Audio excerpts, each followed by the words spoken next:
Something we want to talk about today. And subsequent interviews with members of the community revealed that they had been assailed by these very strange people, beings.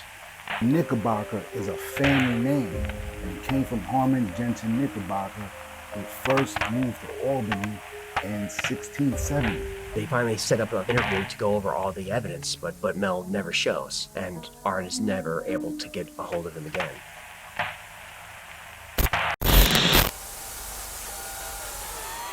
Documents that would put lives at risk.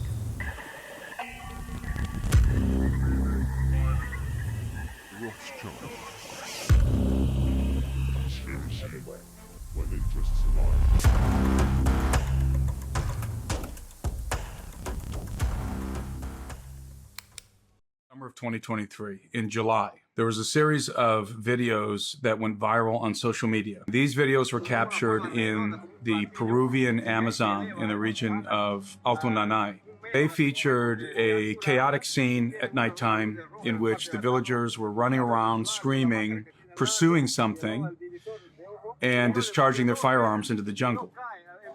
And subsequent interviews with members of the community revealed that they had been assailed by these very strange people, beings, who were dressed in body armor. One of them said reminiscent of the Green Goblin from the Spider-Man movie, and that these assailants could fly, that they could hover a meter off the ground, and that they were impervious to gunfire. She referred to the larger one as the Gringo, and the shorter one, who was still taller than me, as the Peruvian, because when they spoke, the larger one had a Gringo accent, Spanish accent, and the other one sounded just like them. He sounded Peruvian. Some young boys would see one without its helmet.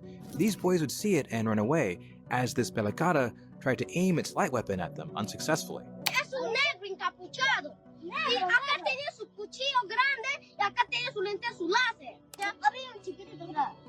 Arrodillado. Ya estaba así. Estaba haciendo así. Y ahí pasó por ahí. Vamos, con la pistola ahí, vamos, corre por allá. ¿Y qué es? ¿Un gringo? ¿Qué cosa? Era un gringo. Era todo blanco y acá era puro negro, pues fierro. Y acá era pues... Y acá tenía su láser. Y le veo a las personas que estaban aquí tres. Acá estaban cruzando el jardín. Más o menos la estatura de estos seres extraños. Son altos, chatos. Sí, son altazos, son Más de 2 metros. hace más de 2 metros de tener. Totalmente, ¿no? Acorazados. Sí, sí, así son equipados. No se puede distinguir. No se les puede decir, todos son tapados. He opened fire, hitting one, and then gave chase, continually shooting at them. Ahí le metí pues, el primer tiro donde está el panel. Ahí estaba. Pues. As they ran back to their boards and flew off, he tackled one, but was then shot by a light gun. Parece que me pasó así de candelas. Me perdió de visión todo. Me tumbó directo al corazón, me quedó privado. Pues. Y yo no podía hacer nada si aquí mis compañeros llegaron después. Pues. This video would then surface after the encounter. So far, we only have verbal descriptions of these face peelers, but then on September 12th, we'd get a video.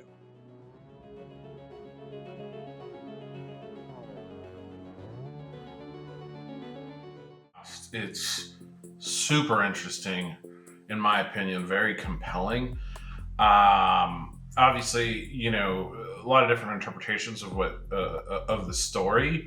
In my opinion, I think it's pretty compelling evidence that there's potential that a lot of the UFO, UAP sightings are us. And I don't mean us from the future, another dimension or anything like that. That's one interpretation. I'm saying it's literally us right now. It's our government and some sort of advanced black ops programs. I think that is a very likely possibility for a lot of this stuff. In this story specifically, I think that's definitely what's happening. You can have multiple things happening at the same time, so it doesn't necessarily mean that, you know, because this indicates that it's our government's and some sort of black ops, highly advanced technology that we're unaware of, doesn't mean that aliens also don't exist or aren't here. That can also be happening, but I think this is pretty clear case or indication that there are some very, very highly advanced weapons platforms, systems, programs, all kinds of stuff that we're completely unaware of. And I think if you just stop and think about it briefly, like how much money, at least in the US, is being filtered into the military industrial complex and not tracked. So on a number of levels, right? There's a layered sort of interpretation of that, meaning the Pentagon, on the surface layer, the Pentagon has never passed an audit, I think, in the entire history of the Pentagon, or like only like twice. Like, so it's always losing money. Where's that money going? Where's that money going, right? Doesn't necessarily mean it's going to crazy black ops programs like this. Could be simple corruption, graft, but it's possible. Number two, the black budget. We all know that exists. There is a segment of our military budget that you can't get insight into. And there's this assumption that people are looking on our behalf, right? It's a republic, right? We elect people and those people are paying attention. I don't know if that's the case, to be honest with you. Especially with some of the testimony and some of the stuff that you're seeing in Congress now around UAPs, where you have congressional representatives, people who are supposed to be running our government on our behalf, coming out and saying, I want this information, this, that, and the other, and they're being told you don't have authority to access it. That's crazy, right? But, to put yourself in that congressional person's, shoes, what are they gonna do? There's not a lot you can do, I think, so the idea that we have this perfect oversight, this perfect system, I don't think maps onto reality. I think it's very possible that there are billions and billions of dollars that, over decades that are not tracked and could be funneled into programs like this to create some incredible stuff that we have no idea exists. Speaking of pain, Bernie Mac. Bernie Mac was killed, man. Let me just explain this. Bernie Mac sold his soul. They don't even let you see things like this until you sell your soul. So when Bernie Mac got that show, he had sold his soul, the Bernie Mac show. Then he started getting movies. But way before then, he was just doing comedian. They didn't show Bernie nothing. When Bernie started getting his feet wet, they started taking him to Pandora's box. His mind was blown. But then they put him under the oath where he won't talk. Throw the gold up here and there, put your hands in pyramid. That's the oath. So as Bernie started making more money, his name became a household name.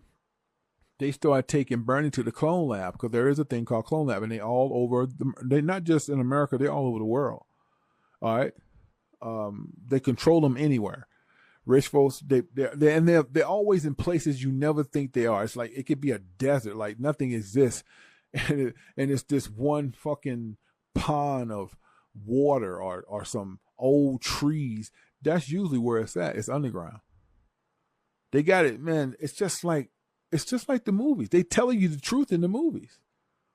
So nevertheless, Bernie Mac was introduced to the clone lab. They take you there. They took him there. They let him see the fights. At first he thought it was cool, It was like eyes wide shut. They screwing in front of you. They doing bizarre things, man. Bestiality. You going, damn, right? But the part that tripped him out, how they showed him.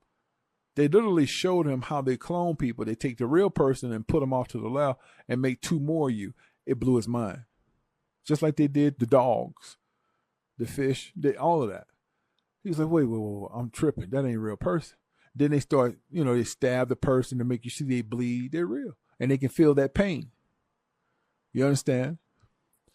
So his mind is blown. My problem with these stories is always the insane amount of detail. Like, it doesn't really pass the smell test. How do you know all those details and you're still allowed to walk around and tell the stories, right? Like, if you were there, you know all these details. Like, I don't buy that stuff. That being said, we just talked about a minute ago, the possibility that the government has access to a ton of resources to have black ops weapons programs. What's to say that they're not doing some type of cloning program? We know, regardless of what you feel about what happened in 2020 and the sniffles and everything that went down,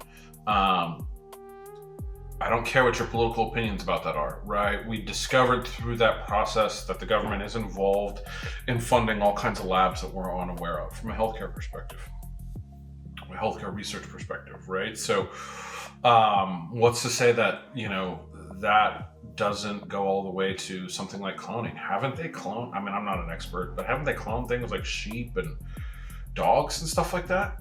I mean, I thought I had heard not too long ago that there was some company trying to offer you the opportunity to clone your dog, right? People love their dog. I'm a dog owner. People love their dogs. They do crazy stuff for their animals. So that would be an incredible business, right? But if they can do that, what's stopping them from going all the way to human, especially when you're talking about programs that are done under the books, you know, funded through various methods. I mean, who knows what they can do? I'm from New York, so I don't want to be this guy. I don't want to be the guy that tells you. But I found out, and I feel like I gotta tell everybody. Now, y'all may know already, but I just found out, so I feel like I gotta tell y'all. Now, we all thought the name Knicks were named after these knickerbocker pants, which was these knee-high culottes type of things. But the term knickerbocker for these pants came out in the 1800s, which came from a book that was about the Knickerbocker family in the 1600s. So Knickerbocker is a family name, and it came from Harmon Jensen Knickerbocker, who first moved to Albany in 1670. And it says right here, Knickerbocker is the symbol for New York's upper class.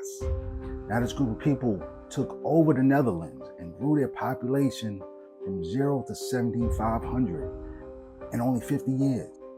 And they say they transformed Amsterdam into what they call Jerusalem of the West. And it says this group of people were forced to convert to Catholicism, but they openly practiced their origin. See right there. And it says they were wealthy, highly educated, and played a major part in the Dutch East West Indian Company. Now remember that, we're gonna get back to that. Now it says right here, they lost to the Dutch. So they're calling these people the Dutch. They lost they lost Brazil in 1664 to the Portuguese. And so from Brazil, they moved on to the Caribbean and found a new Amsterdam in New York. Remember I told you to pay attention to the Dutch West Indian Company, because they financed this immigration from Brazil to the New Jerusalem, and from the Netherlands to the New Jerusalem. They financed this, but they also financed, they were the architects of the transatlantic slave trade, especially once they set up Wall Street down in New Jerusalem. Even if we look at the person who purchased Manhattan from the indigenous people that were originally in Manhattan, right? He was the director of the Dutch West Indian Company. And if you go to Battery Park, which is Peter Minuit Park, you'll find this plaque, which commemorates the founding in 1664 of the first Dutch community in North America, in the New Jerusalem. So since we know who the Knicks are and what they represent and who runs that family name, we're going to get into the 9/11 ritual. That's Jalen Brunson's father on the left, Jalen Brunson on the right. We're going to get to the 9/11 ritual that they're probably going to play on us in 2027. And I'll get into that in part 2. So I'm not going to comment too much on all the ritual stuff he was talking about directly, but I do know that a lot of that history is accurate. Everything he talked about from the historical perspective is 100% accurate. I spent about 4 years living in New York, and it's definitely called New Amsterdam. You know, it's definitely founded by the Dutch. I was unaware of some of the history of that part of Dutch history and its Jewish involvement. but it doesn't surprise me at all. Dutch East India Company, West India Company. I think I was loosely aware of that being affiliated with Jewish people from back in the day, but that's a new component to me. But a lot of this maps out, as far as I know, from a historical perspective. I could be wrong, but I'm pretty sure a lot of this is accurate.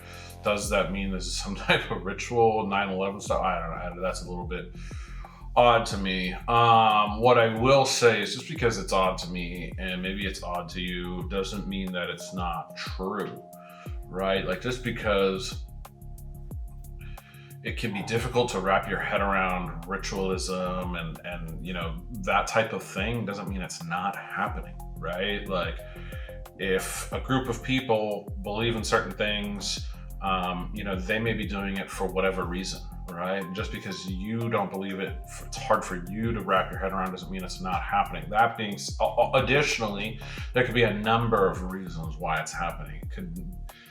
We've talked about it in other videos where, you know, sometimes these rituals are more about bonding the group together and creating really strong bonds, and that type of stuff happens in fraternities right now, colleges all across the US. So it's not as bizarre as we might think it, right? Like, the act of going to church every day and eating a cracker and drinking a little cup of grape juice, it's a ritual, right? Like, you may not see it that way because it's commonly, you know, it's commonly meshed into the fabric of American life, at least a lot more than other rituals. But there are rituals in our daily life. I mean, when I was young, I don't know if kids are still doing it, standing up and, you know, pledging allegiance to the flag every morning at school. That's a ritual. So, you know, this is a far more elaborate idea of a ritual, but I'm just saying that just because it can be difficult to wrap our heads around the idea of rituals and whatnot, doesn't mean that they aren't happening. Doesn't mean that other people don't believe in them. Doesn't mean that they're enacting some sort of spell or some goofy, you know, esoteric stuff like that. It just means that people could be doing it for a number of reasons. Just because it sounds woo-woo doesn't mean it's not happening. Is that the case with the NBA Finals? I don't know, but it is interesting history to know about the name. And I think to add one more point to this whole story, I am a big believer of very old, very powerful, very wealthy families, intergenerational families, existing and having very significant influence in today's world. Where did all the royalty and nobility go? Where did all the robber barons go? Where did all these great mercantile powers and finance powers from, you know, earlier centuries go? They just disappeared with all that money and all those resources. They just faded away. I find that difficult to believe, and I think that the best description I've ever had, and I've talked about this before, I've ever heard, is intergenerational pools of capital. And if you have a certain amount of capital, it's very difficult. People like to say, like, oh, you know, the heirs of billionaires often, they lose the fortune, they just squander it and all this stuff. And I'm sure that can be the case, but it's often not, right? I don't think that's true. Most people with that amount of money are smart enough to wrap it up into trusts and things like that, so that it just never goes away. And it's a lot easier to do that than people realize. It's very rare that someone inherits $1 billion or even $100 million liquid capital, right? Like, that's not really the way it works. It's a lot more complicated than that. So the idea that, you know, some billionaire's kid is just getting hundreds of millions of dollars in cash money and then blows it all in his own lifetime because he's irresponsible, I think, does it happen? Sure, of course, but that's probably the exception to the rule. It's a lot more likely, it's like what I said, these intergenerational pools of capital. And I think some of them go very far back, including the West and East India companies, Dutch East and West India companies. Likely pools of capital are still around from those days. and under the control of the descendants of likely the people who set them up. And including, and if you don't believe me, look at the royal family. The royal family in England is a perfect example of what I'm talking about. They are that, and it's not a conspiracy, it's a fact. They operate out in the open. They are an intergenerational pool of capital. They own a ton of real estate, they own a ton of assets, they own all sorts of stuff. Another example that's out in the open is the Catholic Church.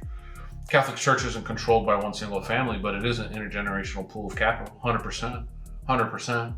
So these things do exist right in front of our eyes, and to think that they don't exist in behind the scenes, whether or not they're purposely hiding, it's not like every single rich person is documented openly the way the royal family and the Vatican is. But it doesn't mean that they don't exist. I think they certainly exist. And it's possible that they own NBA teams and NFL teams. And are they powerful enough to influence, not just own an NBA team, but influence the entire NBA to enact some sort of ritual? Difficult to wrap my head around. That is a whole other level. Also, what would be the purpose of that? I don't know. Unless I have more to go on, like real hard evidence, it's very difficult for me to buy into that one. But on a whole, I do think there are these intergenerational pools of capital that exist. And I do think it's possible that some of them do believe in rituals and do some weird esoteric stuff. What does that include? I think that's the big question. But I do think it's possible. There's a hole on his property, and he sees that like all his neighbors are throwing all kinds of crap into the hole, like old washing machine. They're just using it as a dump. And so he starts doing the same thing. They're all just throwing stuff in the hole. And after a while, he wonders, why does this not fill up? Very strange. So he goes over there and he's just he can't see the bottom. He can't hear an echo. And he's out there investigating with his dog. So he wants to figure out how deep this thing goes. And he's a fisherman, so he puts a fishing line down there, and he's got 5,000 feet, and he doesn't hit bottom. He does another spool. He's got 10,000 feet. He ties lifesavers on the bottom of it, see if dissolved. Maybe it's a well. 20,000 feet, 50,000, till he hits about 16 miles of line down, and he doesn't hit the bottom with it. 16 miles 16 of line. miles of line. His radios are acting weird. When he's out there working, he's listening to his radio, but when his radio's near the hole, he's picking up these strange things, like he's hearing old-time music, and which doesn't make sense. And then he tunes a little bit, and he catches a baseball game. He listens to that for a minute and realizes it's a game from 30 years ago. So something is affecting like time around the hole. So then they say, someone volunteers to go down the hole. And they're like, no, you can't do that. But they're a shepherd colony. So they send a sheep down the hole in a crate, and they send the sheep doesn't want to go. Animals don't like this thing. Birds fly around it. Animals don't want to go. So the sheep is freaking out, and they send the cage down at like 1,200 feet, and it stops moving, and they pull it up, and the sheep is dead, but it looks totally fine. So they said, we'll do an autopsy on it. We'll butcher it. They butchered the sheep, and the entire inside cavity of the sheep is gone, and inside is a giant tumor, disgusting, huge tumor. And they cut the tumor open, and inside is what Mel described as like the fetus of a seal with human eyes, and it's looking at them. They kind of just set this seal-looking thing out for a while. They're looking at each other for a couple of hours, and then it eventually kind of inches its way back down into the hole. And once it does that, Mel, who had esophageal cancer, is now cancer-free, and they finally set up an interview to go over all the evidence, but Mel never shows, and Art is never able to get a hold of him again. So I've never heard this actual story. I forget the guy's name, but the guy telling the story, he's on the Sean Ryan podcast. Some people have certain feelings about Sean Ryan. I think it's an interesting podcast. Go check him out. The other guy is the WWII Files. His podcast is awesome. 100% check out the WWII Files. Incredible podcast with some really amazing stories. I've never heard this story, but told to this extent, but I've kind of roughly been aware of it. There's that TV show with the guy who played Thanos. I forget his name off the top of my head. And it's about this hole, and it's such a great show. And I think they only did 1 or 2 seasons. I think it's 2 seasons, and then it got canceled, unfortunately. It was really great. But I don't know how much this is true. Yeah, I think it's urban legend. I don't know that the hole's ever been found. I don't think this is based in reality. This ties back to Art Bell, who he mentioned. Art Bell is old school. I'm sure there's some people, if I'm getting any views, watch this, who are definitely aware of Art Bell, may have watched him back in the day. Like, that's like, you know, the golden oldies of like conspiracy stuff. So Art Bell is really like, you know, OG conspiracy sort of guy who used to have a radio show. People would call in and tell stories like this. And it was always a question of whether or not it's true or whatever, but it was kind of like late night radio. A lot of it, I think, was more for fun, more for satire than anything, but not satire necessarily, but for entertainment purposes. And so I don't know how much of this story is based in reality, but it's certainly an interesting one. Watch one show, it's not going to make any sense to you at all. You need to check in a couple times a week. What the fuck is this? What are they? Yeah, don't watch the hour show, but they do like a 15 or 20 minute. That lady knows what's going to happen. Who the fuck is that lady? This dude's watching YouTube Shorts. This is the only guy in the entire world who watches YouTube Shorts. This is who this person's watching. AI pictures, AI thumbnails. This week, 3 candidates backed by New York City Mayor Zoran Mandami Struggled to say his fucking name, man. swept to an upset victory in New York's congressional primaries. All right, hurry up. At victory parties, audience chanted, "You are next," as House Leader Hakeem Jeffries appeared on the TV screen. What the hell is this? This is from 5 years ago. Briefly on Biden's plan. Who the fuck owns this thing? Dude, I swear to God, dude, who the fuck is this guy? Okay, so welcome to LaRouche PAC's special Zoom discussion. LaRouche, dude, we figured something. We're onto something here. This is some kind of billionaire. Holy f***. The LaRouche movement is a political and cultural network promoting the late Lyndon Rouche and his ideas. What kind of guy is this? American political activist, main organization. Okay, he was a prominent conspiracy theorist. Holy f***. He began in far left politics in the 1940s and later supported the civil rights. That's good. However, in the 70s, he moved far right. Oh, okay. His movement is sometimes described as or linked to a cult. What the f***? What the hell is going on here? This is a commie turned like far right-wing fucking conspiracy theorist that's running this page. Or this is the PAC. The PAC is in his name, a far right-wing conspiracy theorist. And now they've created some kind of inorganic push to brain melt everybody. When did they start taking off and why? 1K, 800, 4 years ago, hundreds of views, not even thousands. Some of them are thousands. All right, here we go. 1 year ago, we hit an inorganic 33K. Whatever this moment is, this is their pop-off moment. The midweek update in immediate crosshairs of Trump. All of a sudden, the views skyrocket to like 10 to 30x. But when did they really explode? This is the slow pop-off. But when did things really combust for these cultists? Oh, here we go. 1.3 million. British Royal Gambit backfires. What could possibly be so important that the... Who the f is watching this? There's something going on here. We just accidentally found out that this guy is being groomed by a fucking insane cult. So that's incredible. Yeah, I think this is going to be a serious issue as, you know, proliferation of AI spreads. Unfortunately, there's a lot of issues with AI. I am kind of on the fence about it. I think it can be kind of cool in some ways, and I think it is really bad in others. Ultimately, I think it's pretty largely overblown, and I think we're in a bubble, but it is going to make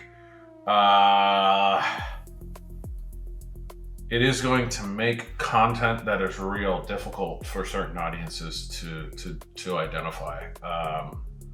Frankly, you know, no offense, but older folks, I find are just really struggle to identify AI.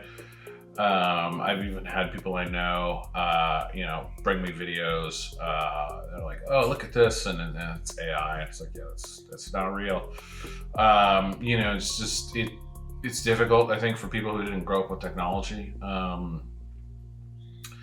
Especially, there is a divide, it seems like, compared to those of us, and I'm in that generation where we didn't have a computer in our house when I was a kid, like a little kid, and I remember getting a computer, I remember getting the internet. Like, if you're a millennial like me, you know, closer to Gen X, then you'll have similar experiences, and I got those pieces of technology young enough to where it sort of became ingrained in me. But if you don't have that experience, it can be very difficult, I think, for some of these people to be able to see through some of the BS content that's out there. And as AI becomes increasingly advanced, it's going to become even more difficult to differentiate from real content. And I don't even know that this guy's, the younger gentleman in the yellow hat who's doing the commentary on this, I don't even know that his categorization of the situation is even accurate. I don't know that that's a cult. I'm not going to say it is or isn't. To me, my interpretation of it was one of these like content stealing channels. There's a lot of channels out there that are just like ripping content from other places. I saw a lot of different speakers and doing different things, and that could just be it shifting hands across the organization if it is a cult or a pack or whatever it is. So I think that that's possible. But it's also possible that it's one of these like content ripping channels. There's a lot of channels out there that don't make original content. I mean, I understand the irony of that being the kind of content I make, so that is not lost on me. But there is other channels out there that don't even do the bare minimum like I do, but just literally copy other people's content. I think this is really a problem with more adult content. You know, you'll have some good-looking woman on her Instagram, and then they steal her account because good-looking women get clicks. Right, so I think that that's possibly what this is as well. So there's just like a fake AI built channel by someone in, you know, India or China or something, just trying to generate views and get a little money. So it's possible that it's also that, although I didn't look into it as deeply as that guy did. So his categorization could be right. I don't know him, and I'm not willing to take his judgment at face value without doing some more research. But I think his categorization is certainly possible, but so is, like I said, I think there's, you know, whether it's that or not, the fake AI content I think is going to be a real problem for some folks in the future, very near future too. I consider myself a conspiracy theorist, and if you like a good conspiracy theory and going down a rabbit hole and investigating, one that you need to go down that will flip your world upside down is Hitler and World War II. Look at all the history. Look below the surface of the history. Ask yourself why constantly through it. Look at all the information out there. It will flip your world upside down because you will start questioning everything, everywhere around you. Everything we've been taught, everything we've been told. If you don't want to become awakened, don't go down that rabbit hole. But if you want to see what really is going on in this world, go down that rabbit hole and check it out. Do some deep digging, and it'll, like I said, it'll flip your world upside down. Just saying. Obviously, you know, caveat to this, right? Like, not a Holocaust denier. I don't support anything that happened by the person that this guy mentioned, all that stuff, right? Like use your brains. Let's try and think critically here. One of the reasons I think people are talking about this kind of stuff more, frankly, is that there's this massive pushback whenever you try to be a little bit more critical about this period of history specifically, which is strange, frankly. Again, we're not saying anything that happened was okay or endorsing it or any of that nature, right? But I mean, even just take the story with Stalin. I recently watched a podcast on Julian Dory's podcast, and a woman came on. I can't remember if she was Russian or Belarusian or something like this. She's Eastern European of some type. You know, part of the USSR at some point, her country, whether she's Russian or something else. And she brought, you know, her and Julian Dory are going back and forth about the narrative that's built up around Stalin. And I thought it was just such an interesting podcast. One, those two are so well educated, incredibly well educated if you're looking for a podcast to show you how professionals really have an intellectual conversation and challenge each other's ideas, this is a perfect example of it, and I think we need more of it. Anyone who's not operating at that level, to me, is not operating at the highest level, right? A lot of this goofy debate stuff, I mean, you know, one of the things that I'm not advocating that what happened to the man is okay, but one of the things that I never really liked about Charlie Kirk is like the content to me is very, very low tier content. This is for like the dumbest of people, frankly. And I'm sorry if you like that stuff, but like whoever thought 20-year-olds had anything smart to say to begin with? I mean, I really don't get it. What, like, oh, I owned the college kid. Like, what? Who cares? Right? Like, show me someone who's actually educated, who's, I'm not saying 20-year-olds don't have something worth to say, right? So like, put that aside too, right? But to me, that's just a really low tier type of content format. Again, irony is not lost to me. So is reaction content. It's also pretty low tier. So I get it. Who am I to judge? But this debate between Julian Dory and this woman, and I apologize, I can't remember her name. I wish I could. Was just so impressive to me. These two highly educated, very well-informed people just exchanging ideas back and forth. And, it was a little contentious, but they navigated it incredibly well. And I just think that, that's the perfect example of the type of conversations that are very, very worthwhile. And we should all strive to be able to engage at that level. Most of us never will, right? Like, just because you like to play basketball doesn't mean you're going to play at the level of Kobe Bryant or at the NBA or even like a minors league, right? Like, most of us will never play anywhere close to a professionals league. But if you really are passionate about that sport, you want to elevate your game. So if you're passionate about anything, any sort of thought hobby, shall we say, like investigating conspiracies and history and all of that stuff, you should seek to try and elevate your game to a certain extent. Doesn't mean you're going to operate at the level of some of the best, like the example I've provided with that Julian Dory podcast, but you can learn from it by watching it. And she brought up a really interesting point that was contentious at the time because of some other podcaster, and I can't remember his name, was sort of questioning the narrative around Churchill. And so this guy's been labeled, I can't remember his name or the name of his podcast, unfortunately, off the top of my head. I haven't watched it very often, although I do love it. He does a fantastic job, in my opinion, and I think it's unfortunate he's been labeled as some sort of far-right extremist. But he released a podcast at that time that was sort of questioning the popular narrative around Churchill and really challenging that idea. A lot of people got upset about it, and especially on the right. And this woman kind of brought a new lens to Stalin that I hadn't heard of in the past, and I thought it was really interesting. And this is just an example of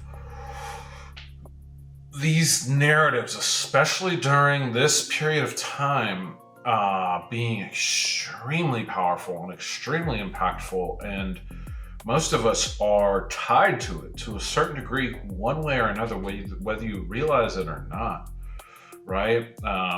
Popularly speaking, the left has this idea of fighting the Nazis and fascism and all this stuff. A lot of that is rooted in narrative driven by World War II.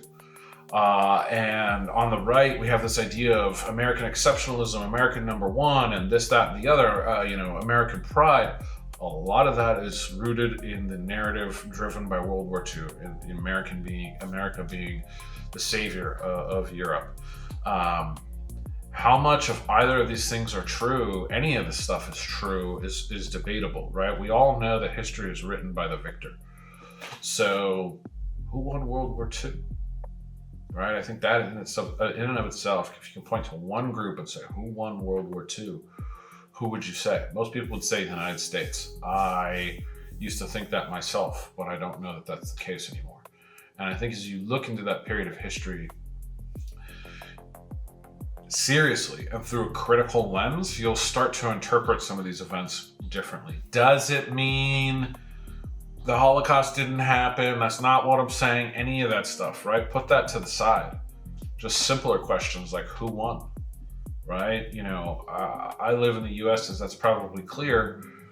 It's a very big narrative that we were the saviors of Europe. We won the world wars, you know, back-to-back World War champions, right? Like there's an American exceptionalism that is an ideal for many Americans.